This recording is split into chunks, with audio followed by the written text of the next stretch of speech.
It was just another long night on the road. Being a trucker means you get used to the silence of these highways. The way they stretch on for miles without a single streetlight, just the faint glow of the moon overhead. I had a routine. Late night drive, keep an eye on the clock, and keep the radio low for some company. It's comforting, that low hum of music and static when you're out there. This particular night, I was heading through a remote part of the state, the kind of place where cell service is just a rumor and you're more likely to see deer than another car. The highway was dark, the only light coming from my headlights cutting through the blackness, and the rhythmic rattle of the cargo in the back was the only sound keeping me company. The usual, just me, my rig, and I remember feeling tired. Not tired like I needed to sleep, but that kind of tired where everything just feels heavy, and you get lost in your own thoughts. That's when I decided to switch on my radio, hoping to pick up a station, maybe hear some talk show, music, anything to break the monotony. But when I flicked it on, there was nothing but static. I twisted the dial, searching for a signal, but all I got was that fuzzy white noise. Then I heard it. It was just a whisper at first, faint, like a voice struggling to come through the static. I thought it was my imagination, maybe just interference from some distant station. But as I continued to fiddle with the dial, the voice became clearer, and it was unmistakable. It was saying my name. Mike, Mike, can you hear me? It was distorted, cutting in and out like a bad phone connection. But there was no denying it. My name was coming through that radio. I froze, my hand hovering over the dial, and for a moment, I just sat there, staring at the radio like it could stare back. The voice spoke again, clearer this time. Mike, you're out there all alone, aren't you? On Route 12, with a full load in the back. I felt my stomach twist. How the hell could this voice know that? I tried to calm myself, tell myself it was just some prank, but the road was empty. There was nobody around for miles. And then, like a flick of a switch, the voice cut off, and I was left in dead silence again, the static returning to fill the void. I tried to shake it off, telling myself it was just some crazy coincidence, maybe a trucker joke or interference from a nearby CB. But that voice, it felt like it knew me, like it was speaking right to me. And that's when I looked in my side mirror and saw it. Headlights far back, but definitely there, just barely visible through the darkness. And that's how it started. I kept my eyes on those headlights in my side mirror, trying to convince myself it was just another trucker on the route. But something about it didn't sit right. I mean, I'd been driving this stretch for miles without seeing a soul, and suddenly there's someone behind me. Matching my speed, I pressed down on the gas a bit, thinking maybe I just put some distance between us. But as I sped up, so did the headlights. That's when I started to feel that creeping sense of unease. You know the feeling, the one that starts in the pit of your stomach and works its way up your spine. I glanced back again. Those lights were sticking to me like glue, not getting any closer, but not falling back either. They just hovered in the darkness, always at the same distance. I figured maybe they were trying to pass, so I slowed down, moving a bit to the side to give them some room. But they didn't pass. They just slowed down with me, keeping that same unnerving distance. It was like they were toying with me, waiting to see what I'd do next. My heartbeat picked up, and I felt sweat starting to bead on my forehead, even though the night was cool. For a few minutes, it was this tense back and forth. I'd speed up, they'd speed up. I'd slow down, they'd slow down. I even considered pulling over, letting them pass and just shaking it off as some weirdo playing games. But then I remembered the voice on the radio. The way it had spoken my name told me exactly where I was. It didn't feel like a coincidence. I gripped the wheel tighter, my knuckles turning white, and that's when I made a decision. I wasn't going to let this person mess with me. I pushed my foot down hard, and the truck roared to life, speeding up fast, the engine rumbling beneath me as the needle climbed past 70, 80, 90 miles per hour. I checked the mirror, and for a second, I thought I'd lost them. But then the headlights appeared again, keeping pace, not falling back an inch. Whoever was driving that truck, if it even was a truck, wanted something, and they weren't letting me out of their sight. I was gripping the wheel so tight my hands were shaking, my eyes darting from the road to the side mirror. The headlights just stayed there, relentless. That's when I thought of the radio. Maybe I could get some help, reach out to any truckers nearby, or at least someone who might know what the hell was going on. I grabbed the CB mic with one hand, trying to keep my other steady on the wheel. My voice came out shaky. Anyone out there on Route 12? Got someone tailing me, been following me for miles. Anyone? Hear me? Static. Just static. I kept the mic in my hand, trying again. Anyone out there? I'm driving a big rig on Route 12. Need some help. Someone's right on my tail, they won't pass. And then it came, the voice. The same one from earlier, cutting through the static like a knife. Mike, why are you running? The voice was clearer this time, almost like it was right in the cab with me, whispering in my ear. I felt my skin crawl as it continued. You know there's no one else out here? Just you and me. There's nowhere to go, Mike. I slammed the mic down, my heart pounding so hard I could barely hear over it. I looked in the mirror again, and the headlights were still there, closer now, definitely closer. My foot was pressed flat against the pedal, but the voice, it wouldn't stop. You should pull over, Mike, it said, calm, almost friendly, but with that undercurrent of something dark. Just pull over and let's talk. Don't make this harder than it has to be. My mind was racing, and all I could think was that I had to keep going. I had to get to the next town to find some other drivers, find anyone. But the voice, it started laughing. A slow, low laugh that filled the cab, echoing through the radio and seeming to wrap itself around me. Mike, don't you understand? You can't outrun me. You can't hide. I'll always be right behind you. And that's when my lights hit the road sign. Next gas station, 10 miles. 10 miles. It might as well have been 1,000. But it was all I had. I floored it, the engine screaming as the truck roared down the empty road. And behind me, those headlights. Still there, still following like eyes in the darkness, just wouldn't let go. The gas station felt like my lifeline, just 10 miles away, but every second felt like an eternity. My engine roared as I pushed it to the limit, the speedometer climbing, but no matter how fast I went, those headlights stayed right on me, matching my every move. My palms were slick with sweat, my heart pounding so hard it felt like it might burst out of my chest. Then, out of the corner of my eye, I saw it, the faded, old sign for the gas station, just up ahead on the right. I felt a momentary rush of relief.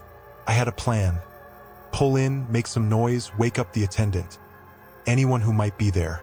As I approached, I flicked on my turn signal, ready to swerve in. And that's when I saw the station. It was dark.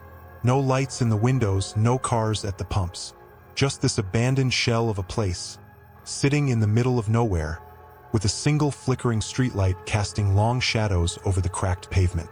My headlights lit up the boarded-up windows, and it became clear. This place hadn't been open for years. But I couldn't stop. I had to know if there was anyone there, anything I could do to lose whoever was chasing me.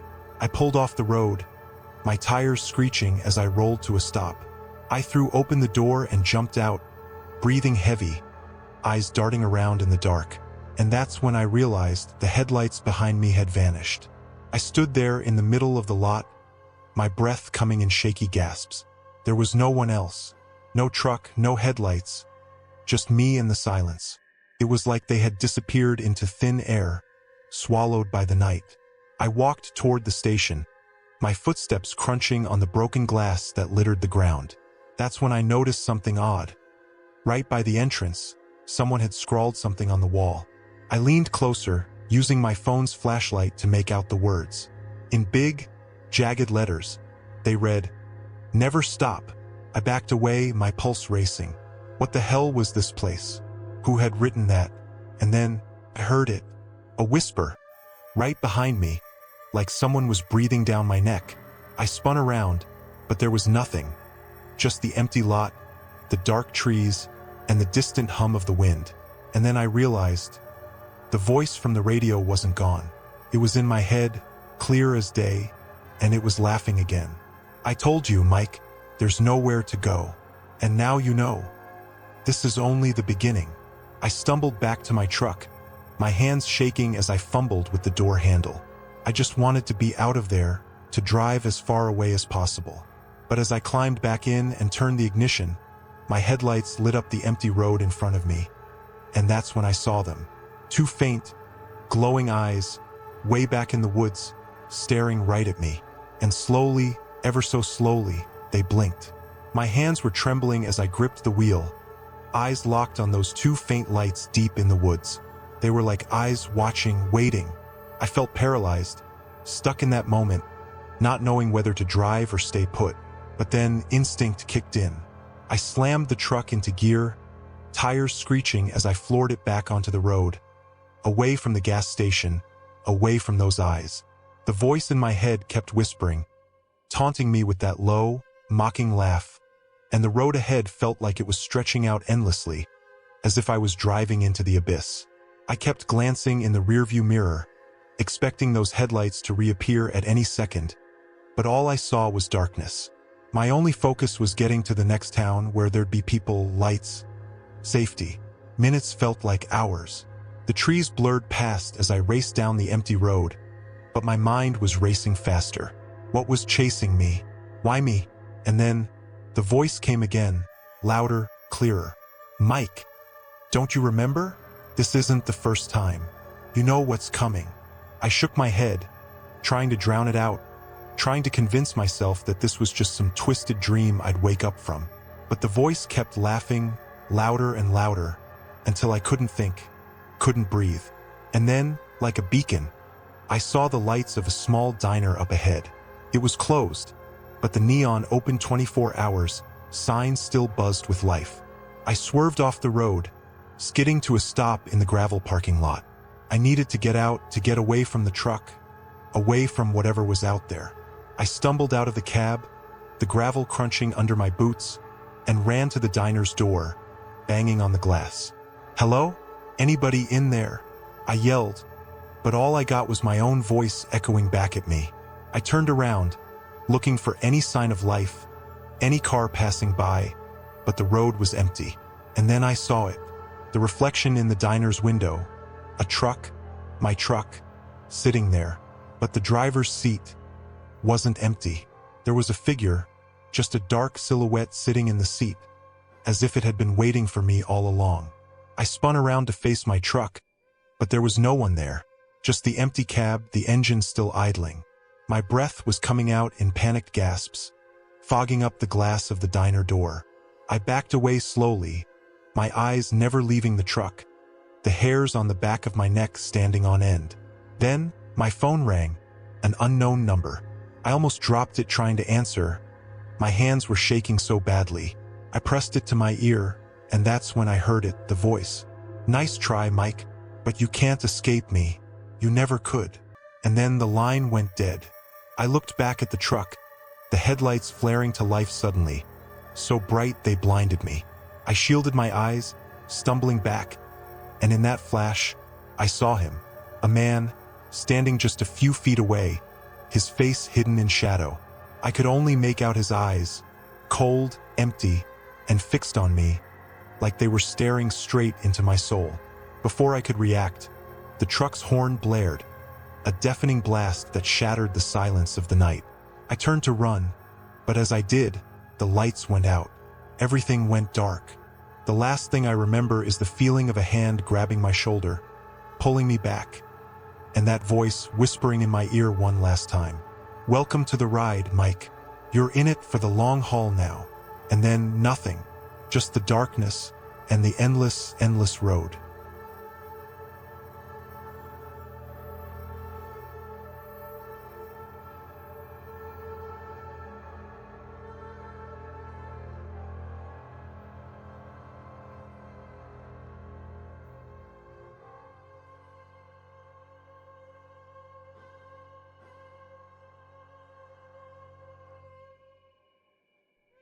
I remember that night vividly. It was supposed to be just another babysitting job, nothing out of the ordinary. The house was like something out of a magazine, perched right on the edge of this beautiful, isolated lake. The kind of place you'd think would be perfect for a weekend getaway.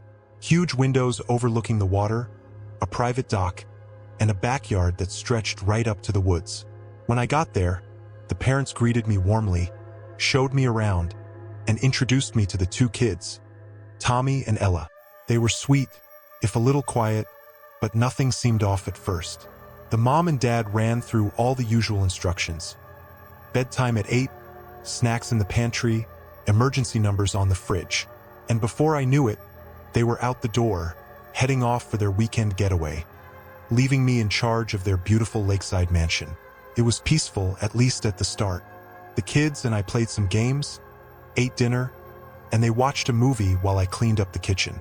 But there was something off about the house. I couldn't quite put my finger on it. Maybe it was how quiet it was.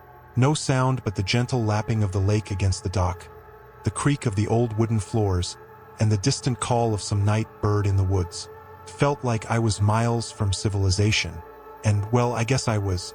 When bedtime rolled around, Tommy and Ella didn't protest like most kids would. They just shuffled up the stairs, almost in sync, like they were used to this routine. I followed them, tucking them into their beds. Ella looked up at me with these big, wide eyes and asked, "Are you going to be okay tonight?" I remember laughing nervously, thinking she was just playing a game, and I replied, "Of course I am. Why wouldn't I be?" But she didn't laugh.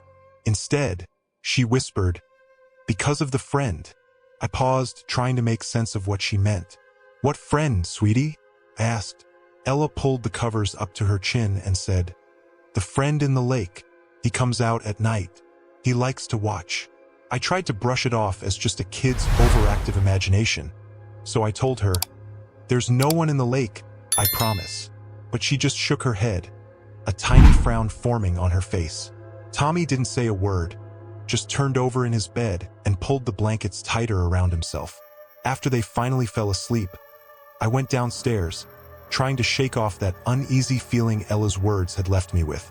I wandered around the living room, my footsteps echoing a little too loudly in the big, open space. I found myself staring out those huge windows that looked over the lake. The moon was high, casting a pale glow on the water's surface, and for a second, it almost seemed alive. The ripples moving in strange patterns, like something beneath the water was stirring. I stood there for a moment, just staring out at the lake, the reflection of the moon rippling like it was distorted by something moving. That's when I noticed something, just the faintest shape, right at the edge of the dock. A figure, maybe, but it was hard to tell from inside, through the glass. My heart started to pound as I squinted, trying to make out what it was. But then, just like that, the shape was gone, and the lake went still, perfectly still. I shook it off, told myself I was imagining things. But in the back of my mind, Ella's words kept echoing, "He likes to watch." I tried to brush it off, convincing myself it was nothing. Maybe just my tired eyes playing tricks on me. I went to the couch, flicked on the TV, and settled in, telling myself that everything was fine, just another babysitting gig. But the more I tried to relax, the harder it was to ignore the sounds of the house. It was like it was alive. Creaking floorboards upstairs, faint rustling from the direction of the windows, and then the faintest sound of footsteps above me. I told myself it was just the kids turning over in their sleep. But after a while, it became too rhythmic: step, step, step, pause. Like someone walking slowly across the upstairs hallway. My heart raced as I muted the TV, listening carefully. And the steps stopped. I took a deep breath, trying to steady myself. "It's nothing," I whispered under my breath. "Just an old house settling." I grabbed my phone, checking the time. Midnight. The minutes seemed to crawl by as I tried to focus on the show, but my eyes kept darting back to the stairway. And then, a loud bang from upstairs. My heart nearly jumped out of my chest, and I was up off the couch before I even realized it, my feet carrying me to the base of the stairs. "Tommy? Ella?"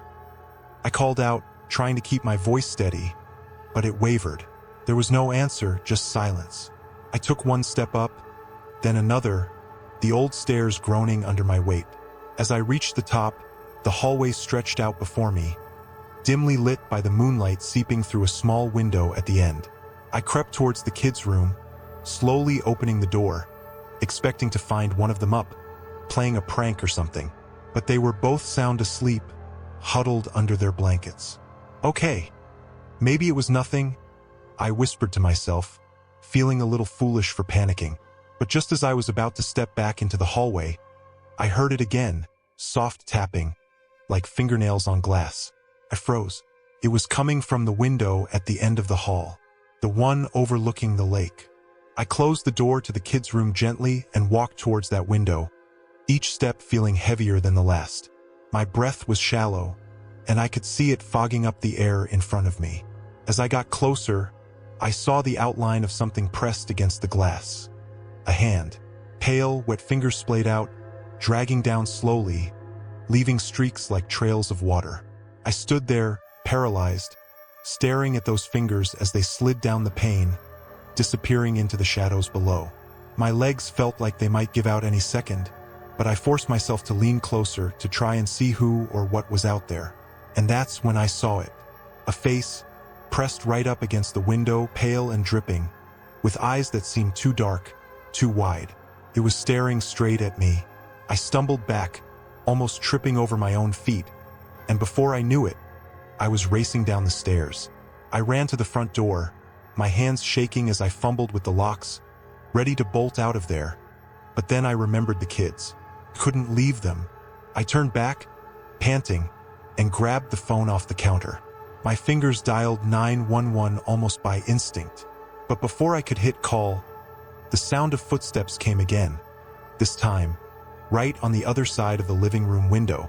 Slow, dragging steps, circling the house, like someone or something was walking around, looking for a way in.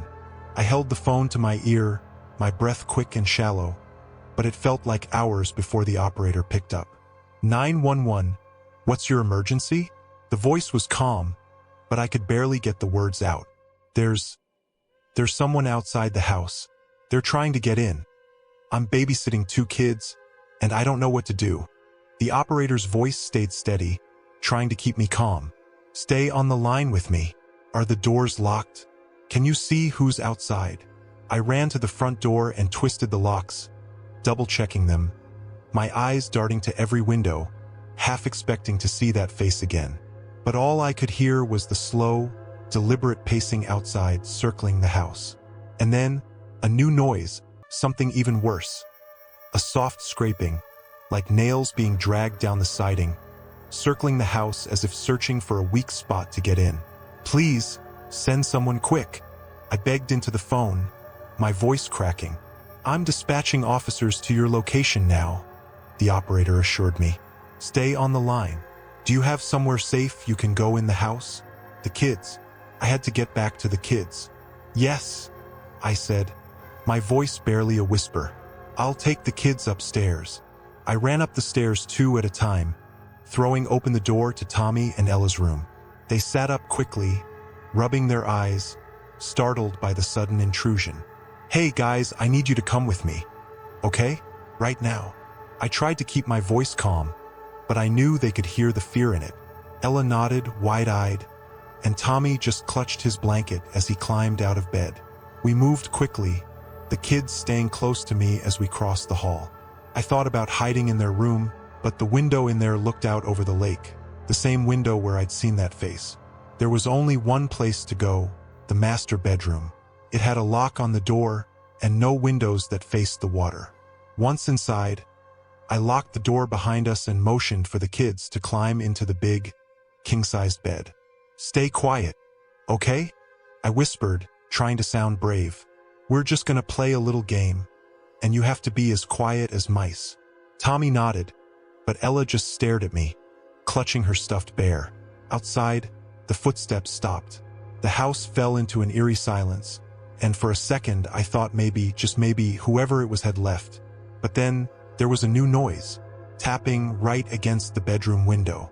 I turned, my eyes locking on the glass, and there, barely visible in the moonlight, was that same pale hand, dripping wet, its fingers tapping rhythmically, like it was knocking to be let in. Ella tugged on my sleeve and whispered, "It's him, the friend from the lake. He found us." Her voice was small, trembling. I didn't know what to do. My mind was racing, and I just held the kids close, trying to shield them from whatever was out there. but the tapping kept going soft, relentless. And then I heard a voice, low and gurgling, like someone speaking through water. "Let me in. It's so cold out here. Let me in." The kids started to cry, their little bodies shaking with fear. I tried to comfort them, my eyes glued to the window as that hand continued to tap, each knock sending chills through my spine. And then, the voice spoke again, closer this time, like it was right next to me. "Why won't you let me in?" The glass started to rattle, like it was going to break, and I could see the outline of a face pressing harder against the window, the features distorted and ghostly pale. I squeezed my eyes shut, holding the kids as tight as I could, praying the police would get here soon. And then, just as suddenly as it started, everything went quiet. No tapping, no voice, just silence. But I didn't dare move. I just kept holding those kids close, hoping we'd all wake up from this nightmare. We sat in that tense silence for what felt like an eternity. My heart was racing, every muscle in my body braced for whatever might happen next. I kept my eyes on the window, waiting for the tapping to start again or for that voice to whisper through the glass. But nothing came. I didn't know if that was better or worse. I tried to focus on calming the kids. "Hey, it's gonna be okay," I whispered, stroking their hair. But my voice was shaking, and I knew they could hear it. I wanted to believe it too. I wanted to believe the police would pull up any second with their lights flashing, ready to get us out of this nightmare. But I didn't hear any sirens, just the heavy, deafening quiet of that house. Then I remembered the house phone downstairs. The parents had said there was one by the kitchen, a landline. If my cell didn't have service or the call got cut off, maybe I could use that to get through to 911 again, find out how much longer they'd be. But that meant leaving the kids alone, even if just for a second. And that thought sent a chill down my spine. I took a deep breath, leaning down to Ella and Tommy. "I need you to stay here, okay? Stay in the bed, keep quiet, and don't open the door for anyone but me." Tommy's eyes were wide, filled with tears, but he nodded. Ella just held her bear tighter, burying her face into its fur. I knew they were scared, but I had no choice. "I'll be right back," I promised. "Don't make a sound." With one last look at them, I unlocked the bedroom door and crept out into the hallway. The floorboards creaked under my weight, and I winced at each step, every noise feeling like a scream in the dead silence. I could see the staircase at the end of the hall, leading down into the dark living room. The only light was from the moon outside, casting eerie shadows through the house, making every corner look like it was hiding something or someone. As I reached the top of the stairs, I froze. There, at the bottom, was the faint outline of the front door, and in the dim light I saw that the door was open, just slightly, a crack wide enough for someone to slip through. I knew I had locked it. I was sure of it. But there it was, swinging gently in the breeze, making the whole house feel exposed and vulnerable. I forced myself to keep going, gripping the railing as I took each step slowly, trying not to make a sound. My eyes darted around the living room, the kitchen beyond. Everything seemed still, untouched. But the door, that damn door. I made it to the bottom, my bare feet touching the cool tile floor. I was about to reach for the phone when I heard it again. The soft, wet footsteps, this time inside the house. My blood ran cold. I spun around, trying to find the source, but the shadows played tricks on me. And then, coming from the back of the living room, I saw movement. A shape gliding across the floor, slow and deliberate, heading toward me. The figure was tall, unnaturally thin, and dripping, water pooling at its feet as it moved closer. Couldn't breathe. I took a step back, knocking into the kitchen counter, the sound echoing like a gunshot. The figure stopped, and that's when I saw its face. Pale, with sunken eyes, water streaming down its cheeks like tears. Its mouth hung open, and I could see the blackness inside, the void, like it led to somewhere far deeper than a person's mouth should go. And it was smiling. "Why did you leave?" It whispered, voice gurgling like it was drowning in its own words. "You said you'd let me in." The figure started moving again, faster this time, its wet feet slapping against the floor as it lunged toward me. I dropped the phone and ran, my feet pounding up the stairs as that thing followed, its laugh echoing through the house like it was enjoying this twisted game of chase. I made it back to the master bedroom, throwing myself inside and slamming the door shut, locking it as quickly as my shaking hands could manage. Ella and Tommy were huddled on the bed, their eyes wide with terror, and I tried to stay calm for them. But outside the door, the footsteps stopped, right on the other side. And then, the door handle started to turn slowly, rattling like it was being tested, like that thing was figuring out how to get in. I pressed my back against the door, holding it shut as that handle rattled and shook. I could hear the wet, gasping breaths on the other side, that raspy voice whispering over and over, "Let me in! Let me in!" The kids were sobbing, huddled together on the bed, and I knew I had to stay strong, but it felt like I was crumbling from the inside. My fingers gripped the lock so tight it hurt, praying it would hold. "Please, just go away," I shouted, my voice cracking, but it only made the whispers grow louder, like it was right in my ear, like it was clawing at the door, desperate to get to us. And then, a sharp bang. The whole door frame shuddered, and the lock twisted violently, like it was about to snap. I braced myself, trying to push back with all my weight. Another bang, louder, harder this time. I could hear the wood splintering, the hinges creaking, and I knew the door wasn't going to hold much longer. In a panic, I looked around the room for anything I could use to barricade it, but there was nothing strong enough, nothing that would buy us time. All I could do was pray that the police were close, that someone was coming. And then, just as the lock seemed ready to break, the banging stopped. Everything went eerily silent, like the whole house was holding its breath. I pressed my ear to the door, listening, waiting to hear if it had left. But there was nothing, not a sound. I turned to Ella and Tommy, trying to reassure them. "It's gonna be okay. It's over," I whispered, even though I didn't believe it myself. But they just stared at me, eyes wide, too scared to speak. Then, from the silence, I heard its soft, wet footsteps, not coming from the door, but from inside the room. My blood turned to ice. Slowly, I turned around to face the bedroom window, the one facing the lake, and my heart nearly stopped. The window was wide open, curtains billowing in the wind, and standing right in front of it, dripping wet, was the figure. It had somehow made it inside without a sound.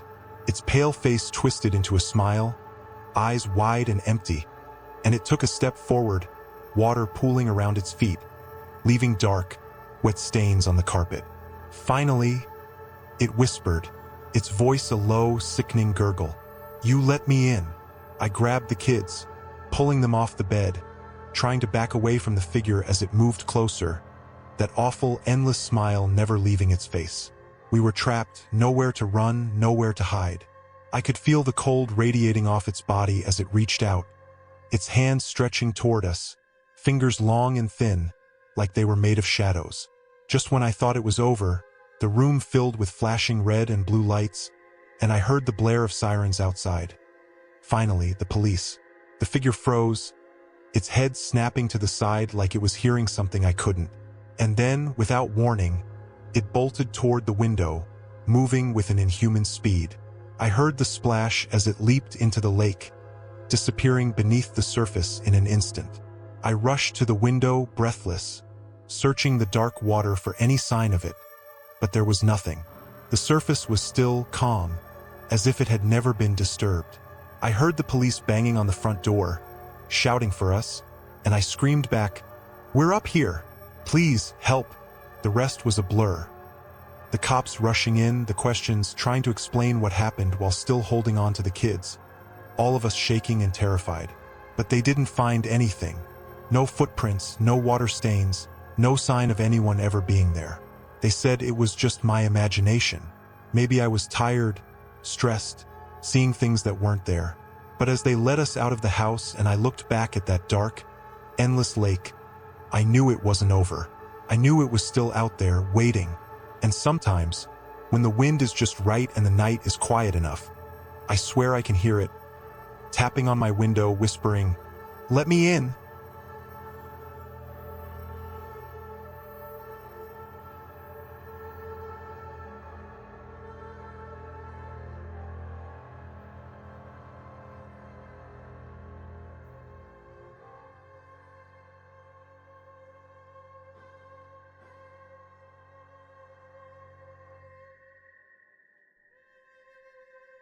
It was just another long night shift at the convenience store.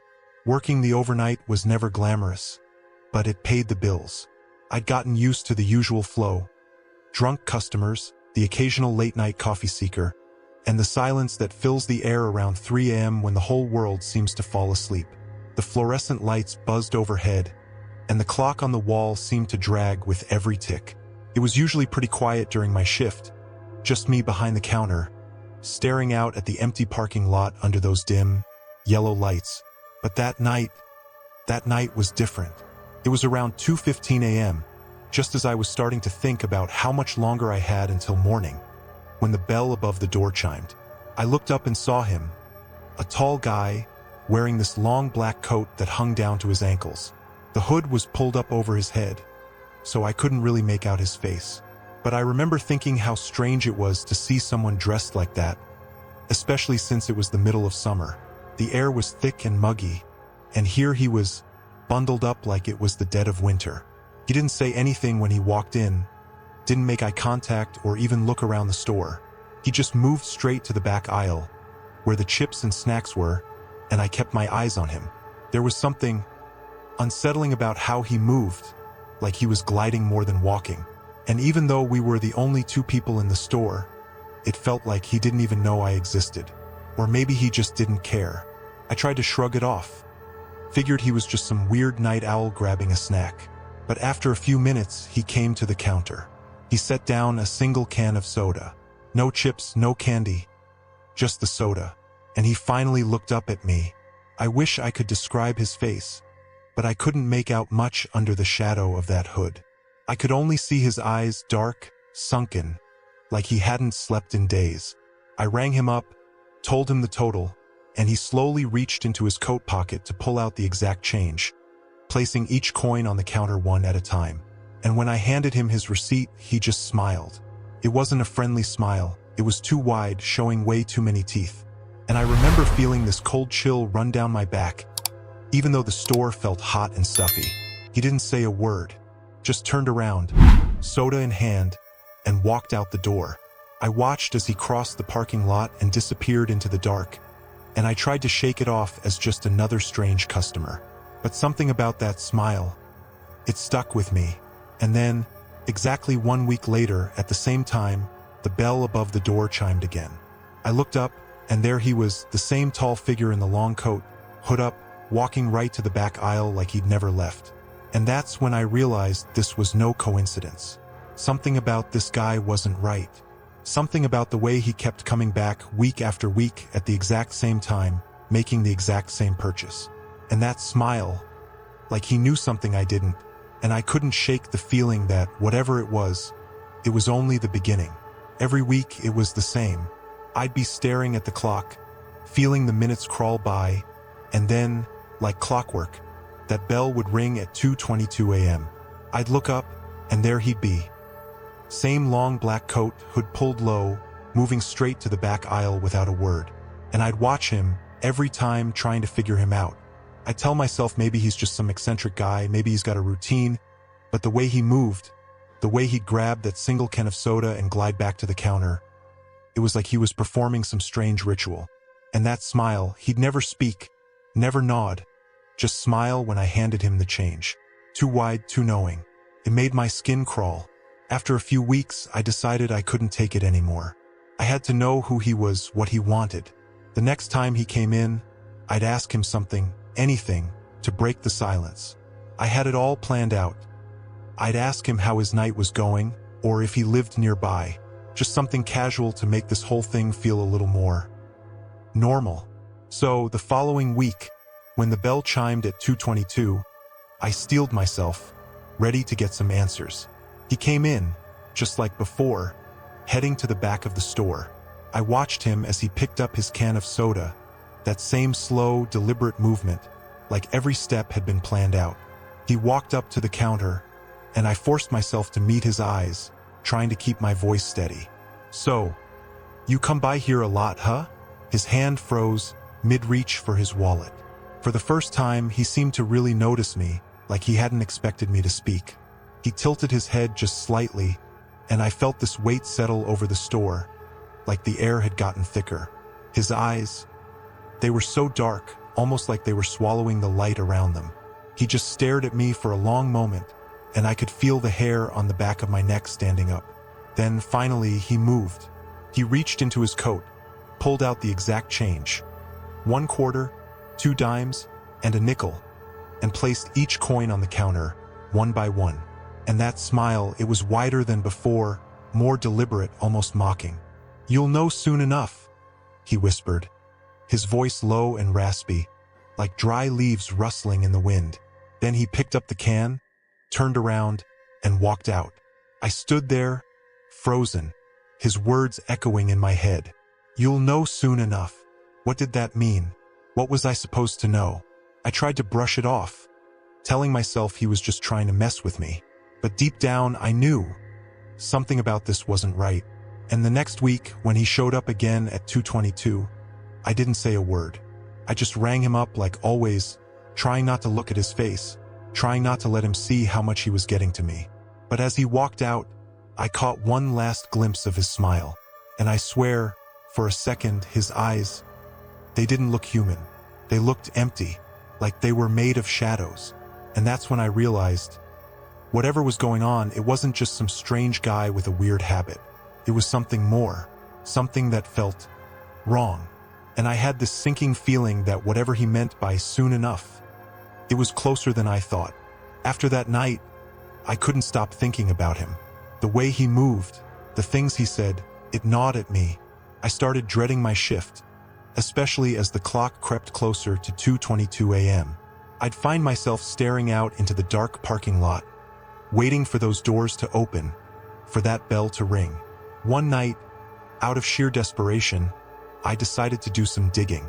If he was coming every week at the same time, then maybe there was something about him out there.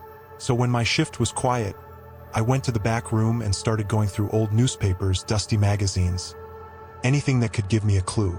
That's when I found it. Buried in a stack of old, yellowing papers was a headline from nearly a decade ago. "Local man dies in mysterious accident. Regular customer at convenience store." My heart pounded as I scanned the article, looking for more. It described a man who used to come to this exact store every single week, always buying the same thing: a can of soda. The details were vague, but the article said he died on the road just a mile away, found by a passing trucker. No foul play was suspected, but there was something about it that felt off. Like the details didn't add up. And then I saw his picture. It was small and grainy, but there was no mistaking it. The long black coat, the hood pulled low over his face. It was him, the guy who had been coming in week after week. My head started spinning. Couldn't be. The guy in the picture had been dead for almost 10 years. But it had to be him. It was him. I felt like I couldn't breathe. The room felt like it was closing in on me. I shoved the paper back in the stack, trying to convince myself that I was overreacting, that it was just a weird coincidence. But deep down, I knew it wasn't. Couldn't be. The way he came at the exact same time every week, the way he said I'd know soon enough, like he was toying with me, it was too much, and I felt it in my bones, that this wasn't over. Not even close. The next shift, I tried to act like everything was normal, even though my stomach was twisted in knots. But when the bell rang that night at 2:22, I was ready. I decided I wasn't just going to let him walk in and out like nothing was happening. I needed to know who or what I was dealing with. He walked in, grabbed his soda, and as he approached the counter, I felt my chest tighten. But this time, I didn't try to make small talk. I just reached under the counter and pulled out my phone, ready to snap a picture, ready to have some proof that this was real. I waited until he was right in front of me, that unsettling smile on his face. Then I lifted my phone and hit the button. The flash went off, filling the store with this sudden, bright light. And for a split second, his face changed. I mean, really changed. His skin seemed to blur, his eyes went dark, completely black like endless pits, and I saw his mouth open wider than any human mouth should, like it was stretching beyond what was possible, revealing row after row of sharp, jagged teeth. I dropped my phone in horror, and it clattered to the floor. But when I looked back up, he was just standing there, same as before. that empty smile. And without a word, he picked up his soda, turned around and walked out, the bell chiming as he left. I stood there, shaking, trying to process what I'd just seen. I scrambled for my phone, my hands trembling, and pulled up the photo I'd taken. But when I looked, all I saw was static. Just this blur of white and black, like the image had been corrupted. No face, no coat, just a mess of nothing. And that's when I knew for certain, whatever was happening here wasn't human. It wasn't something I could just explain away or forget about. I could feel it like a shadow hanging over me. Whatever soon enough meant. I had a feeling I wasn't going to like the answer. I couldn't shake the fear after that. Every time I walked into the store, I felt like I was being watched.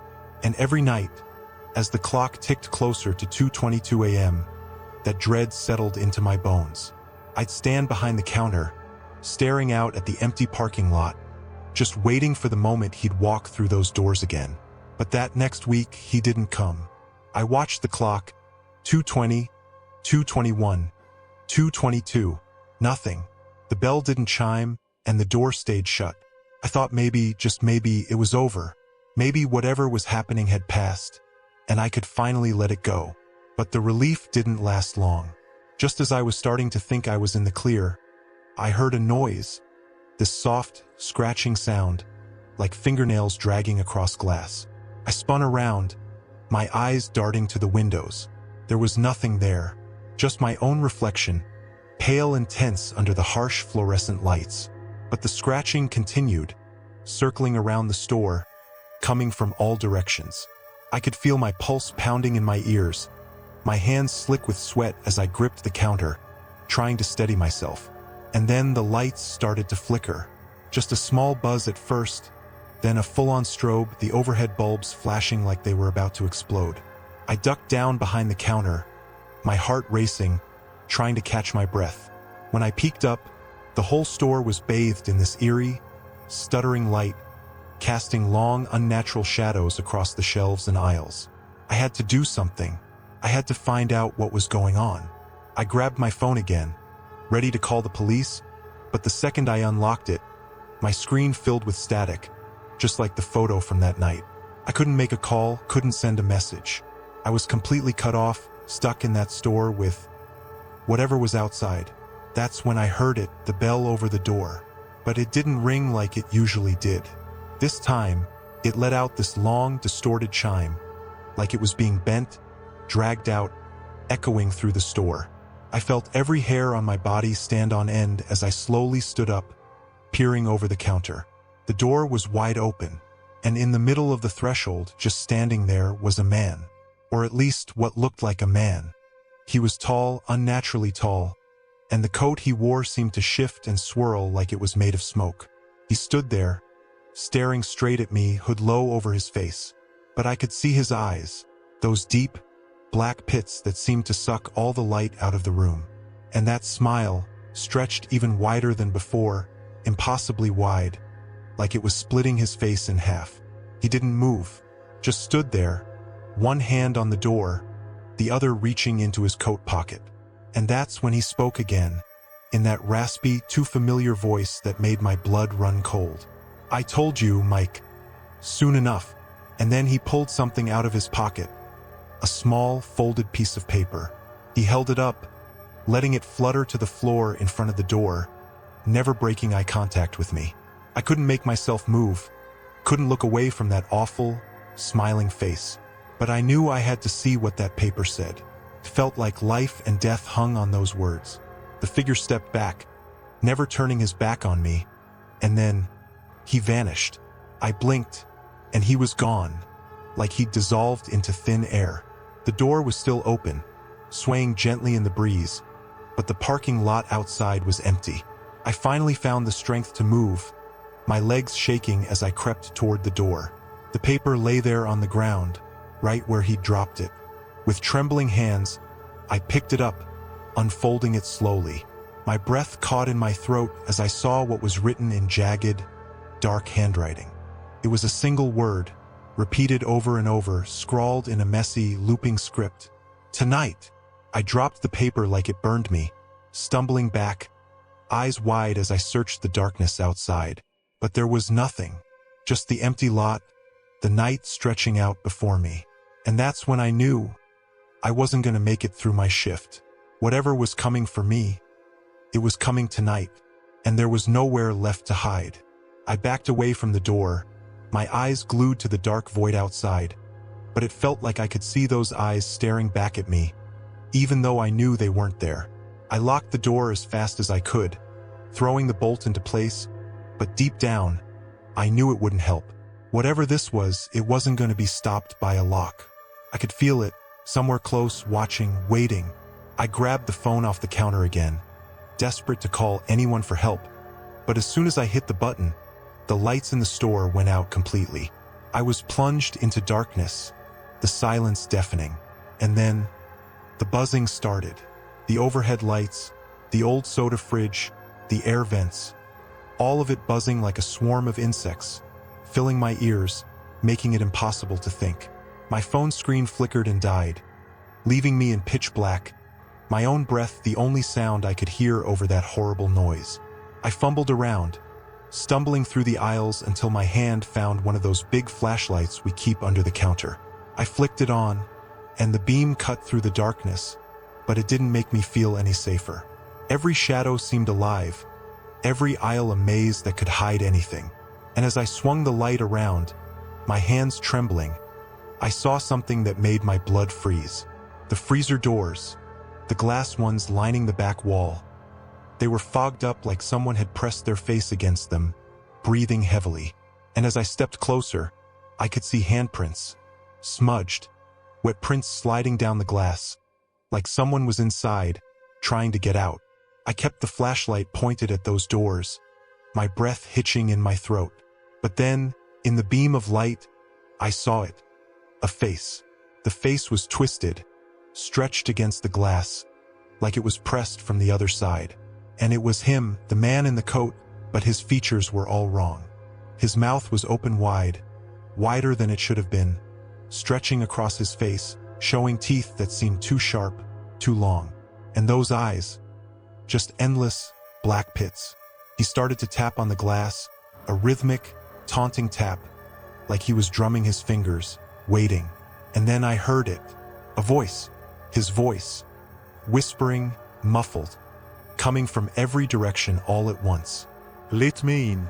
Mika, let me in. The lights flickered back to life for just a moment, and I could see him in every freezer door, like his reflection was in all of them at once. Every single face smiling, tapping, whispering. I ran. I couldn't think, couldn't breathe. I just ran for the back room, slamming the door behind me, locking it as I tried to calm my shaking hands. I knew it wouldn't hold, but I needed to buy time, needed to figure out what to do. My flashlight flickered and I hid it, trying to keep it steady as I backed into the corner. But the whispers kept coming, creeping under the door, through the walls. Let me in, let me in.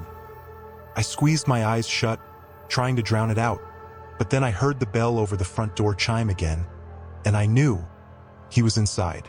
The whispers got louder, turning into a low, guttural laugh. And then, a scratching at the back door, slow, deliberate, like nails dragging down wood. My flashlight was barely holding on, the beam weak and sputtering, but I kept it pointed at the door, praying it would stay closed. And then, silence. Dead, eerie silence. I couldn't hear the scratching, couldn't hear the buzzing. Just nothing. My whole body was tense, braced for what was coming, but nothing happened. Until I felt it.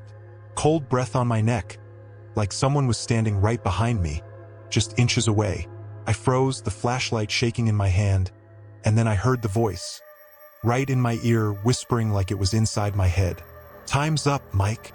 I spun around, swinging the flashlight wildly, but all I saw was darkness. Empty, cold darkness.